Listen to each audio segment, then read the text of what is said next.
Okay, so for our additional research, for our Google Scholar source, we found an article that talked about the importance of inclusion. It talked about the importance of starting inclusion and teaching it at a young age because we will always face trying to include others even when students grow up. For example, in politics, they must address many situations regarding minorities. And as a teacher, we have to keep an open mind on ways we can include everyone and try our best to keep an open mind as well. And then we also found a church talk. It was a talk titled Think to Think by Thomas S. Monson, and it was given in 1998. And basically, in this talk, he tells a couple of stories about being thankful and being inclusive, loving inner beauty, and we thought that it was important to remember when talking about diversity because people may seem very different on the outside, but we know we have the knowledge that we're all children of God and that everyone wants to be loved and included in everything. He also quoted Proverbs 3:5-6, which is trust in the Lord with all thine heart, and lean not unto thine own understanding. In all thy ways acknowledge him, and he shall direct thy paths. We thought this was applicable because we don't always know what's going on, but God does, and he can help us figure out the best thing to do in every situation. And then from the class readings, there was an article, and the general idea was that conflicts between teacher and student can best be addressed when they understand each other. So basically, when a teacher understands their student on a deeper level, there would be less room for problems such as what happened to Tommy to occur.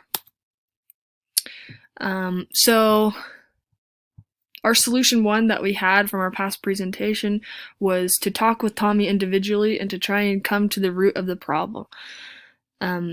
So pros and cons we did based off of each different source or reference that we had. So we put one pro and one con for each. So the pro from the class source was that when positive one-on-one conversations occur, a student feels like they matter to the teacher. They're able to understand the student on a deeper level and come to the root of the problem.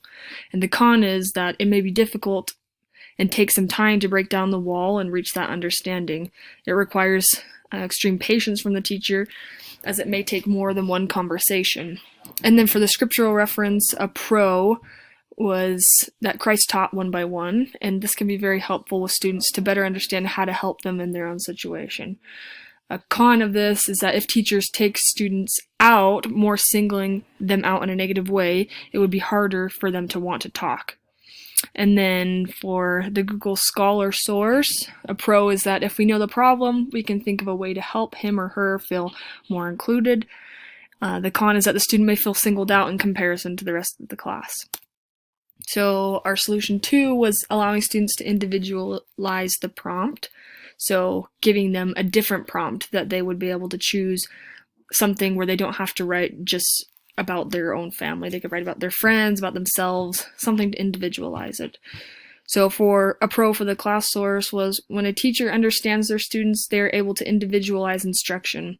And then a con is that it can take more time to individualize assessments and decide what would be most engaging and motivating for each of them. A pro for the scriptural reference is that it's always important to individualize teaching in a church or school setting to help every student better understand.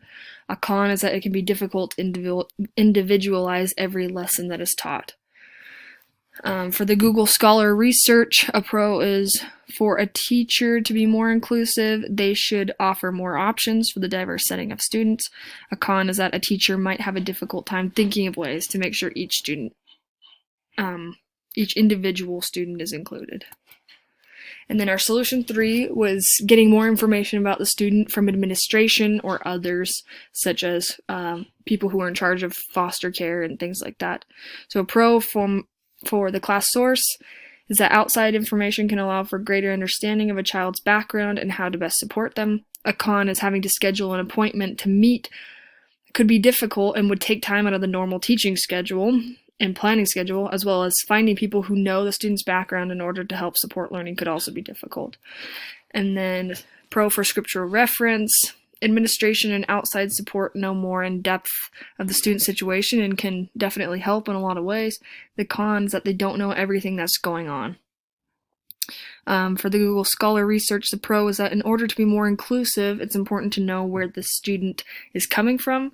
A con is that there may be a lack of information or it may be difficult to assess it. So the most important factor in our team analysis was this idea of inclusion. And we thought that this was most important in solving this scenario. So we did a video call and discussed our different solutions and how they all tied back to conclusion. We want every student to feel welcome and comfortable and have a chance to freely express themselves. And then our team diversity. So for me, I had the privilege of growing up in a stable home with two parents that loved each other, and I grew up outside of Seattle in Washington, and I experienced quite a bit of diversity. I had met peers and had peers who went through the foster care system, and I saw how difficult it was for them to go through. For Diana, she grew up with a single mother, and she understands what it feels like to be different from others. She also had a friend who was in a foster home, and she was able to see how difficult it was for her and witness her act out in class because of that. For Caitlin, she also grew up in a stable home with two parents, and she didn't really have any peers that went through the foster system, so she didn't see that personally, but she did have peers that would suddenly become angry at something that happened in the classroom, and it was hard for them to understand why. So she just remembers her teachers trusting her class and knew that even when that happened, their teacher had their back and was able to figure out what was going on. And that's the end of our presentation. Thank you.